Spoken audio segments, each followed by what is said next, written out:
Curious what business owners are doing to double revenue, have more cash flow, work less hours, and provide a better lifestyle for their family? Dive into the world of business growth that leads to guaranteed wealth every Tuesday with your hosts, Dr. Laura Schwalek and Jerry Kazaya. Grow and get answers to your business and investment questions that provide clarity, move you forward, and inspire you to reach your goals. Welcome to this episode of the Business Builders Intensive. And with us today, we have Daniel Carlos of Daniel's Construction. Hey, Daniel, thanks for being with us today. Thank you.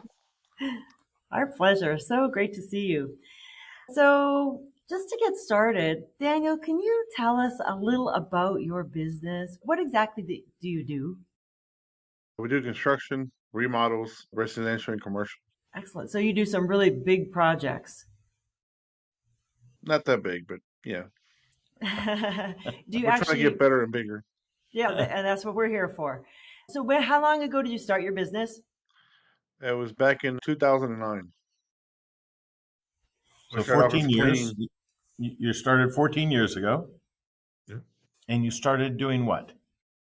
Cleaning houses and doing a little bit of handyman work, such as painting cabinets, doing floorings for my ex-bossing, really great friend of mine. You're He's the still one who got me friends? into this. He passed 2 years ago. I'm sorry to hear that. And up till then, we're still friends. Oh, good. And so does your company still do cleaning as well? We do the rehab and then we do the clean afterwards, but we don't focus on clean anymore. Gotcha. More on the construction side. How is it that you actually got started? Quite honest, you want to know the truth? Of course. Oh. Always the truth. Yeah, and the more sensational, the better. So let me start from the beginning. I started working for Burger King since I was 17 years old. Then at 18, I became an assistant manager for that company. And I was transferred to a store in Addison of a bell line and marshalling. I did that for about a year. And then the same day that my oldest was born, I became a GM for Burger King. So I was in charge of inventory, schedules, hiring, firing, food calls, paper calls, and all that good stuff. And then after that, I became a training manager, but I was running multiple stores, going from different states, training franchisees, the whole 9 yards. And then I was doing a pressure washer business on the side as well for the same company, but then we got in trouble because it was a conflict event. So we had to cancel that, but we were still doing pressure washer business for gas stations, shopping centers, homeowners every now and then. So I'm always been doing something on the side. I can't just focus on one thing. And That's the typical entrepreneur. And then what was it? Back in 2009, my ex-mother-in-law was going through cancer. So I was trying to help my ex-wife.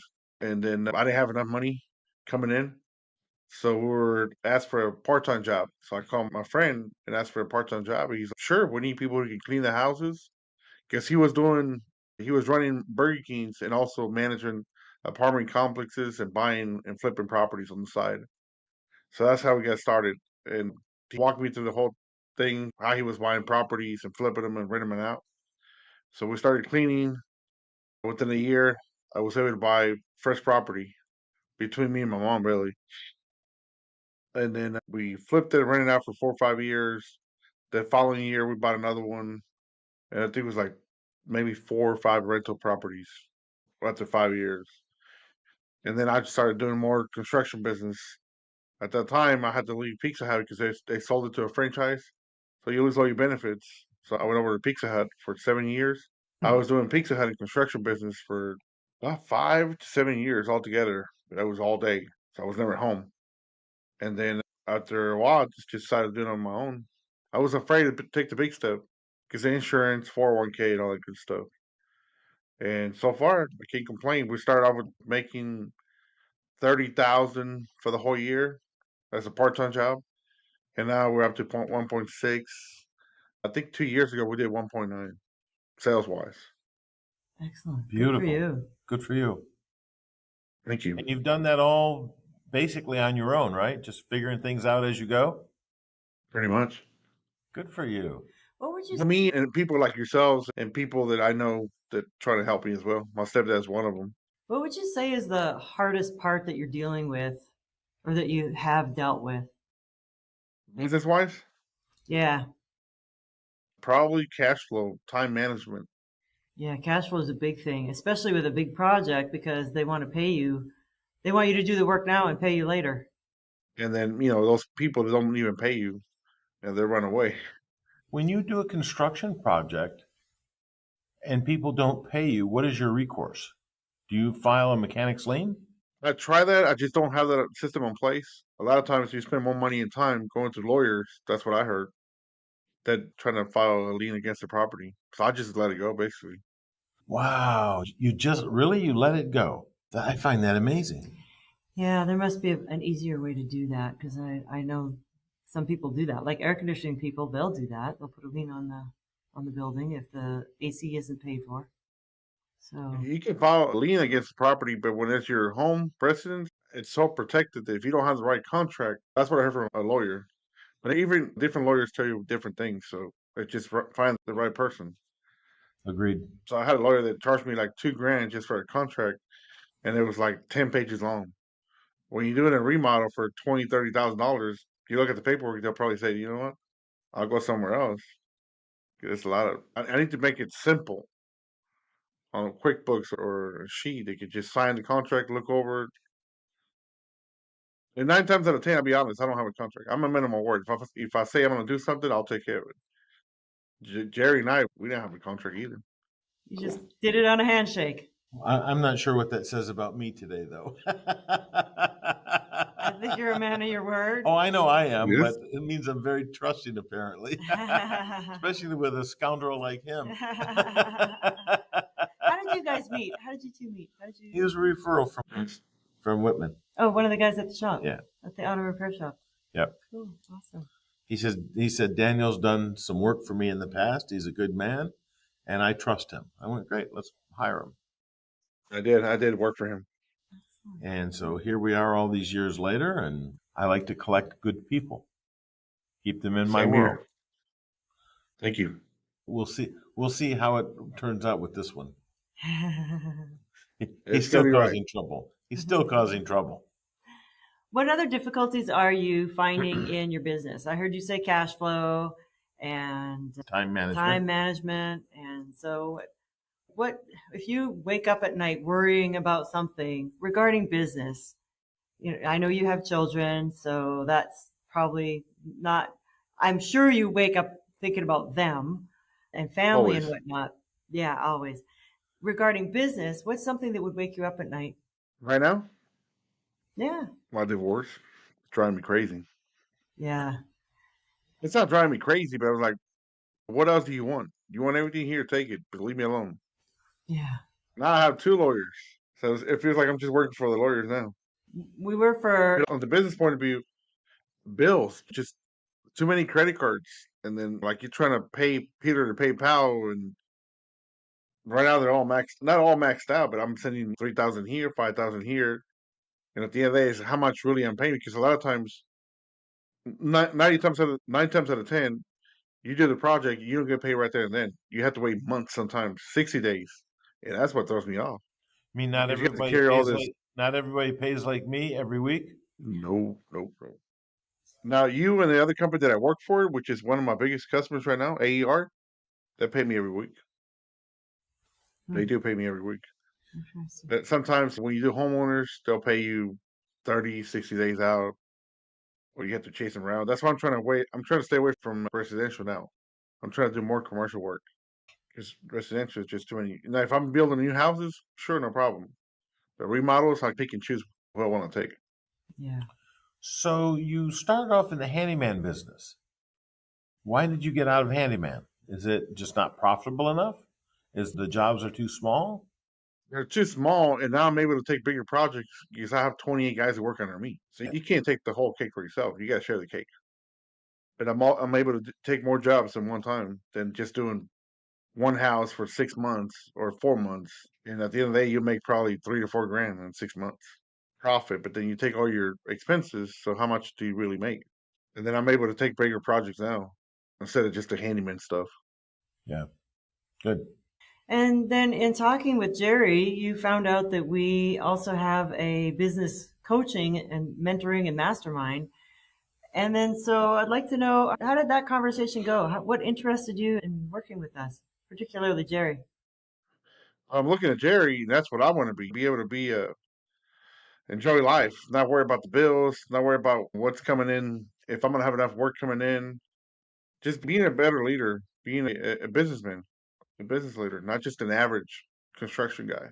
And what makes you think I can help you with that? 'Cause you're a great business. I can tell you. I can tell just by the way you talk, the way you run your business, the way, I don't really know much about you, but your life, your personal life. You've been out to my ranch, and we've been, what is it, 2 months now? We've been working together as far as Only the 3 months. construction you're doing. And you've seen how we operate the auto repair shop. Pretty much runs by itself. That's true. We're only at work. Maybe 2 days a week. And part of that, like every Monday morning, I spend the morning trading options. And the rest of the time, I'm hiding from Daniel. Because he wants Only on his Mondays. check, his weekly check. Gotta pay his guys. My guys get paid on Fridays and Saturdays. Actually, Saturdays. That's when I write my checks. Jerry and I, at one point in time, when we had, 8 companies simultaneously, we looked at each other one day and we said, oh man, we're really looking forward to when we can work half days, 7 a.m. to 7 p.m. That's a lot. We wanted to. We thought working 12 hours a day would be beautiful. Yeah, wouldn't that be nice if we could only work 12 hours a day? Wow. And what if it was 5 days a week? That would be really sweet. No kidding. If 60 hours felt like a part-time job. Yeah, it was a part-time job back then. Now we work, 16 hours a week? On a busy week, yeah. Yeah, I know it's going to take a while for me, but I'm willing to do what it takes to learn from you guys and just become a better business. Where do you see that you need to grow? I know you mentioned leadership, but can you be more specific about that? More sales, like being able to bring more customers to the door, more commercial jobs. Yeah. Getting my name out there to other people. A lot of the work that I do is just word of mouth. I don't advertise. I used to, but it was costing me way too much money, so I'm just word of mouth right now. The trucks that have dangerous renovations on it. I'm going to say something to whoever's watching this, whether it's this week or listening or next month or next year. Daniel had just made a statement that is very typical of every small business owner we have ever worked with. What he wants is more sales, more sales. That's what he wants. And I'm going to tell him, and I'll tell you, usually at this point, more sales would hurt you more than you could ever imagine. Oh, and you're going to argue with me. I can feel it already. Oh, man, no, I need the sales. I got to have the money. I got all this. Yeah, all the cash flow, all that stuff. Okay, so first of all, the first thing you have to do is, number one, you must know your numbers.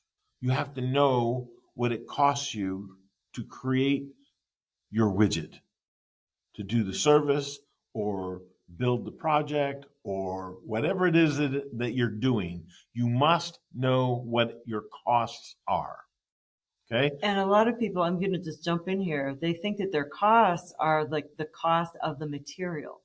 It has to be the material and the labor and the taxes and all the permits and everything that goes into the project, the gas, the uniforms, everything, the trucks, everything goes into the cost of goods sold.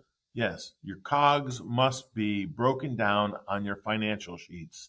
All of your financial statements should have cost of goods sold in one grouping, so that when you are, and people, we've had our clients go, how come my bookkeeper didn't set my QuickBooks up that way? Yeah. And my response is, your bookkeeper made it easy for them to do their job, but not easy for you to do your job. So you have the first thing that we do is we will sit down and actually look at your financial statement. We will look at several months of your financial statements, and we're going to compare. We're going to see how your COGS are listed out and how they're grouped together. And then we're going to start evaluating whether or not you're selling your widget or service or whatever it is for enough money. Many times, what we found is our clients don't charge enough. And so, if you buy a watermelon for $2 and you sell it for $1, you don't make it up in volume. So Okay? more sales isn't going to help. More sales isn't going to help. The only thing more sales will do is put you closer to bankruptcy faster. Okay? So before we start, look, opening up the faucets and letting the money rain out is easy. Marketing is easy once you understand the formula. Okay? But first, let's make sure that we have all the processes in place. You have all your systems worked out, and you know what the hell like that? You know what the heck your costs are, okay? So that when you go and open the faucets, you're selling your process, you're selling your company at a profit. You're not selling it to break even, or you're not selling it and losing money. We've had so many clients over the years that they say, man, I'm busting my tail. I'm working my tail off. I'm spending so many hours. Sales are good, but I don't have any money because your cost of goods are not broken down. You don't know what it costs you to actually produce your product or service, okay? And you're actually losing money. So the more you sell, the worse condition you're in. And that's why I want to caution anybody that hears this, please don't let me open the faucets for you, because it might just put you out of business. Does that make sense? The reputation Yes, it goes does. in the tank. And I'm going to tell you, I'm going to just, in full disclosure, that actually happened to me. Okay, that happened to me in the auto repair business. We were running a good business, but I didn't have any of the processes documented. Our team was not properly trained, and I came up with a brilliant ad, okay? And the phone rang off the hook. We had customers standing in line, dropping off cars. It was mayhem. It was absolute mayhem, chaos. And I'm going to tell you something. It was no worse feeling in the world when the little blue-haired old grandmother cussed me out over an oil service on her car. It was like, okay, stop the ads. I almost closed the company because of all the bad reviews we were getting, because we were not able to properly service the clients that came. See, your marketing, your advertising, what it does is it creates a promise. It's an implied promise that you're going to be able to do something for your customer. And if you cannot keep that promise, what's happening is people are going to be severely let down and disappointed. And in today's day and age, with the YouTube and the Google reviews and the Yelp reviews, that will kill your business quicker than doing no marketing or no advertising at all. Okay? So I just want to be really, really clear that when we get ready to help you with your business, I want you to understand, I want everybody that's hearing this to understand that what we're going to do is we're going to start with the basics. We're going to make sure that you have a good foundation. Daniel, you're in the construction business. If you're going to build a new house, what's the first thing you do? Isn't it make the good foundation? That's the first thing you do. You can't build walls on a shaky foundation. The walls will fall down, won't it? That's Right. exactly what we're going to do with every business that we work with. Yeah, absolutely. The systems, talking about systems is not sexy, but when It is when you do it. when the systems are functioning and you can see that, wow, all I did was tweak that system. Like the insurance guy that we work with, we tweaked his systems, and his sales went from $30,000 a month to $150,000 a month. in a matter of 2 months. Just by tweaking the systems, 2 months, making sure that his costs were right and the systems. So like I said, it's not something that's sexy or anything. However, when you see what an impact it makes, everyone says, wow, that was worth the whole year's tuition to just for that one, making sure the systems are right. Always. Currently, by the way, he's doing over $300,000 a month in premiums. Yeah. Went from 30 to over 300. So I think the systems work pretty well. Yeah. He thanks us every time he sees us. I told him, send me a check. He graduated from being in our mastermind because he's doing so well now. He's gone. He said he didn't want to grow anymore. Yeah. I'm good. Yeah. And that's okay. That's good. Not everybody wants to be. His goal, in all honesty, was he wanted to bring in enough money so that his wife didn't have to work. Yeah. And that's a really common thing. We have a number of, actually almost all of our clients right now, they are building their business so that their spouse doesn't have to work. So they can, it's more than just having the stuff, the house, the car. But stuff is okay. Stuff is okay. It's more than that, though. It's the people. It's the experiences in your life. It's the freedom. It's the freedom to do what you want, when you want, with who you want. And I think, Daniel, that's part of what you said, that when you see. As long as it's moral. Legal and ethical. Legal and ethical. Yeah. Yes. That's what you said. When you want to be like Jerry or be in his position, to have the freedom to go out to the ranch for 4 days a week or 4.5 days a week. Yeah, and you still have little kids. You want to be able to spend time with them. Yeah. Everybody wants to be Jerry, but no one wants to do Jerry stuff. They just don't know that they don't know. That's all. And Daniel's willing. I see that. He said, whatever you guys tell me to do, I'm going to do that. We'll see. Yeah. I haven't seen him fight for his limitations yet. He's okay. I'll do it. Whatever you say. I'm going to do it. Yeah, I'll do what it takes. We'll see. So, Daniel, I'd like to know, just if you were to say, if you could have it all your way regarding your business, what would it look like to you? Could you be more specific?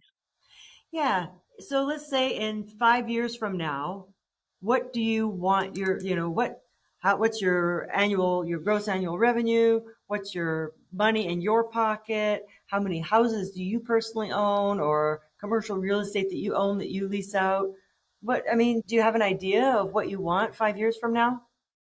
I want to be able to be no credit card payments, no mortgage payments, no car payments, tractor payments. I want to be more smart about buying things, because sometimes I just jump on it. Like, I want it done today, and let's go get it. And that's not the way it works. By the way, I bought 2 sister lifts last weekend. So I have this contract with this big company. It's called Red Dots Building. And we had a meeting with the owner the other day, but we're not the owner, but one of the VPs. And we're going to be working for them. So I think they're so far at 80 million in sales, and they're projected to be 160 by the end of the year. So we're going to be building their middle buildings. We got 3 jobs right now so far. One of them is in McKinney, and I got 2 more in Baybank, which they're required to have sister lifts, and we have to rent them out. So I figure if I buy 2 sister lifts, I can charge the rent and then pick them up and drop them off as I need them. Because sometimes rental stores, they're late. We have another project last week, and they were 4 hours late. And to me, it's downtime for my guys. It affects my pocket and affects their pocket as well. Right. So we went ahead and bought them. Time is money. So you bought 2 scissor lifts. It was only $10K. Used. At least you bought them used. So what I hear you say is your goal to get done pretty quickly is to really get debt free. And like we're building houses right now, but we got 2 that are just sitting there. They're not moving fast enough. And if you were asking me today, how much money did you spend total? So far, not 100%, probably at 270. That's where we at. But I'm taking money from my brother, my mom, myself. So at the end of the day, it's like, yeah, you're doing all this, but how much are you really making? Yeah. Yeah, and I bet that's a weight on you that you owe them money. Yes, it is. Me and my brother doing it together. He wants to make money as well, Gotcha. so he's like my partner on this. It's still, it's a mess. A mess. That's a mess. Should be the title. It's a mess. Yeah, here's the hard truth. Every business at some point in time is a mess, especially in the beginning, especially when you're learning. And our job, our goal is to help you not only learn what to do to help you be profitable, debt free, have cash flow, all that good stuff. Our job is to also tell you what not to do so that you don't get into some kind of trouble or cause, Jerry's turning the microphone around, or get yourself into a further mess. So there's many coaches out there, and we realize that.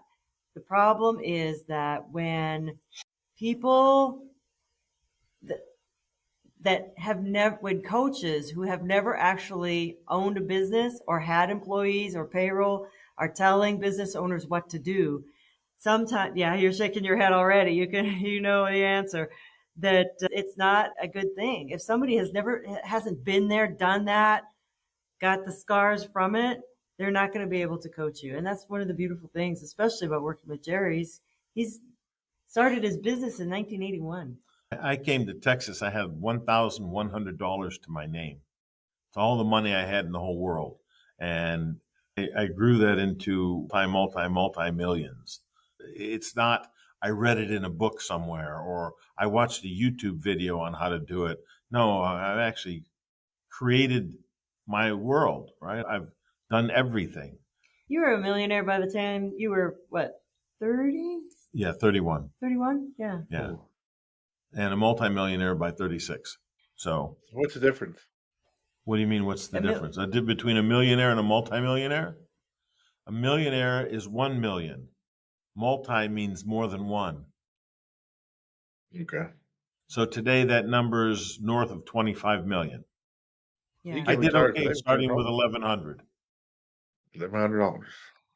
And you have a significant passive income every month too. Yes. So there's the difference between rich and being wealthy. Okay, you can be rich. You can win the lottery and be rich. You can go to the Texas lottery and win that $3 million jackpot. You'll walk away with just under $1 million. You're rich, right? You have $1 million. It's pretty rich. Wealthy is when you have money coming in without working for it on a regular basis. Continually comes in. When money comes in every month without you working for it, that is now you're creating and forming your wealth. And it can be generational wealth. So it's not just my money, my wealth. It could be for my children, their children, and their children, and keep going until, look at it's the Rockefellers. There are over 500 families that are living currently today off of J.D. Rockefeller's original wealth. There's processes that we teach, we've studied, and so we now teach on how to pass down your wealth without giving it all to the tax collectors. And without the kids just blowing it and pissing it away. Here's the thing, right? What you will learn about money, you will also be teaching it to your children, right? Because you will be doing things and you will be leading by example. That's something that we have every one of our clients do, because we don't want to just teach you. We don't want to just change your life. We want to affect your family. We want to affect your employees. We want to affect your employees' families, right? And so the more you grow, the more that the ripple effect will continue to spread out. A rising tide raises all boats. We want your tide to go up as high as you want it to go.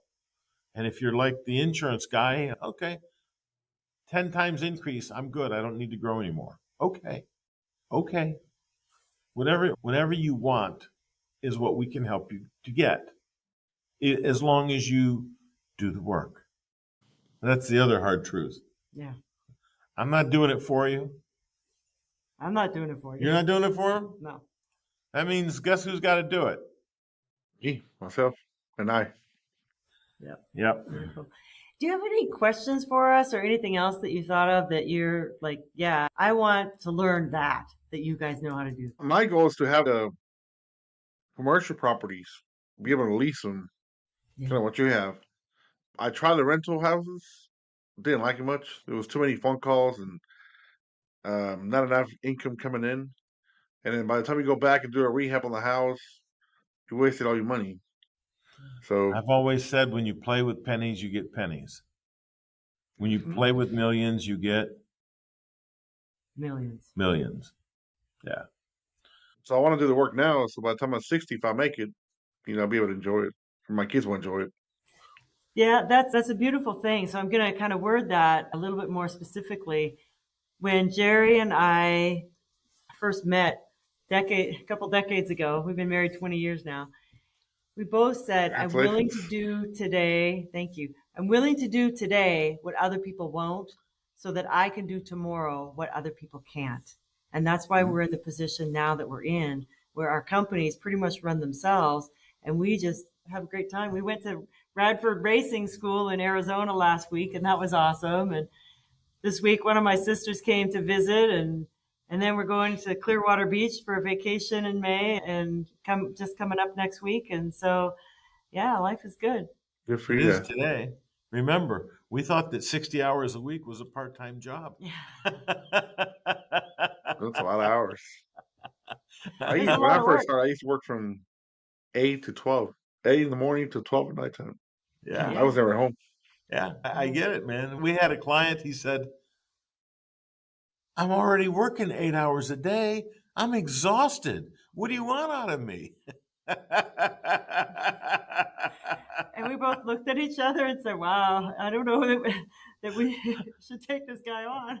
He's not willing to work more than 8 hours, 5 days a week. I said, you want an extraordinary life. You must do extraordinary work, at least for the foundation. You must set it up. You're going to have to, look, you can work 8 hours a day and it'll be great. You can do that you can go to work for anybody, work 8 hours a day and call it done. But if you want an extraordinary life, if you want extraordinary income, if you want extraordinary lifestyle, that extra dash ordinary, extra dash ordinary, everything else goes with it. You must put in the work. And it's not like it's something that's going to consume the rest of your life, but there is a period of time. Usually it's 3 years? 3 years. 3 years. Working with us is a minimum of a 3-year process because the first year is about the foundation, getting all of your systems and everything. The second year is about your mindset, making sure that your head is right. And then the third year is just growth, unimaginable, beautiful, amazing growth. So that's when you really start raking in the money and paying off everything and not having to worry so much about cash flow. So I'm really close to. I still say, give me a year and I'll change your life. Cool. All right. So I want to thank you for being here. And at the end of every of our episodes, we ask a question. And the question that I have for everyone today, and including you, Daniel, is what's the first thing in your business that if you could ask the advice of a mentor that you would ask? What's the question that will move the needle the most to help you in your business? Because that's what we're here for. And I'm putting you on the spot to think of that right now. If something comes to mind, then just let us know. That was really for everyone that's listening, is reach out to us, BBMMUSA.com or businessbuildersintensive.com. And let us know in the chat notes, in the comment box. Post your question underneath, right here. Post the answer to the question. If you could ask a coach or a mentor the thing of how do I, whatever it may be, so that you can grow your business the fastest and get the answers to your questions, please reach out to us. We'd love to help you. Did something come to mind while I was Asking the question? Foundation. Foundation. If I grow my business, if I don't have the right foundation, we're not going anywhere. Yeah. Oh yeah, Like you you said are. about the faucet, You're going water down. That's reaches where you're you. going. The I'm walls sorry? will collapse. And Yes. so your first session with us will probably be about 2 hours, and we're going to just delve into where are you at currently, and then we'll really delve into how do we help you make a really strong foundation. So that's part of the onboarding process. And so we'll go ahead and set that up and get you going. Thank you. All right. Thanks for your time. Thank you. Thank Thanks you. for being here. We appreciate you. All right, everybody. We'll see you next time. Grow and get answers to your business and investment questions that provide clarity, move you forward, and inspire you to reach your goals. Share the show and connect with us at BBMMUSA.com to submit questions and learn more. That's BBMMUSA.com.